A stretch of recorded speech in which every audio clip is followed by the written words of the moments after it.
आप मुझे बताइए, धन सिंह कोतवाल, उन्होंने देश की आजादी के लिए प्रथम स्वतंत्र समर में जो संघनाद किया था, क्या किसी जाति के लिए?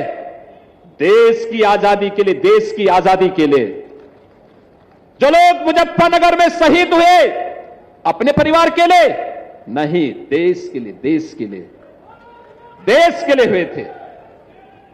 महारानी लक्ष्मीबाई, महाराणा प्रताप, छत्रपति शिवाजी महाराज, गुरु गोविंद सिंह जी महाराज, क्या इन्होंने किसी जाति के लिए लड़े थे?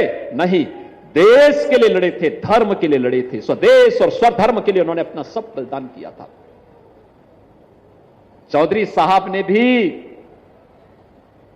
सबके कल्याण की बात की थी, उन्होंने किसान की बात की, उन्होंने गांव की बात की, उन्होंने श्रमिकों की बात की, उन्होंने युवाओं की बात की,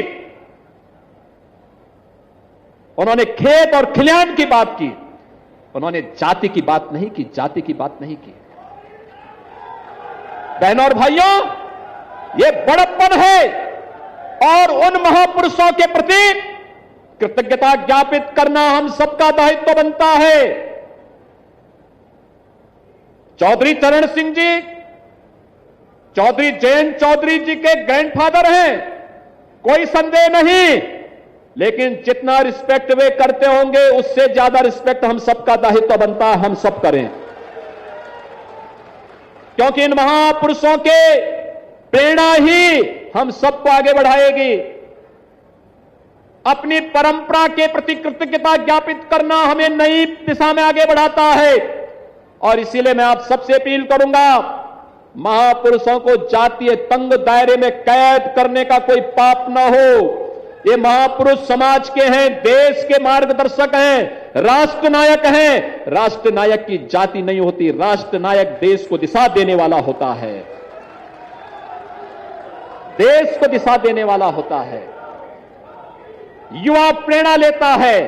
भारत का सैनिक जब सीमाओं पर लड़ता है, वह जाति नहीं देखता, वह देश देखता है। अगर कोई दुश्मन देश की सीमाओं में झांकने का प्रयास करता है, उसका काम तमाम कर देता है। भारत का जवान वह हर जाति का है। हम सेना के मुद्दे पर राजनीति नहीं होनी चाहिए। कुछ क्षेत्र ऐसे हैं जिसको हमें छोड़ना चाहिए, जहां पर देश को सर्वोपरि हमेशा मानना चाहिए। देश रहेगा तो हम सब रहेंगे।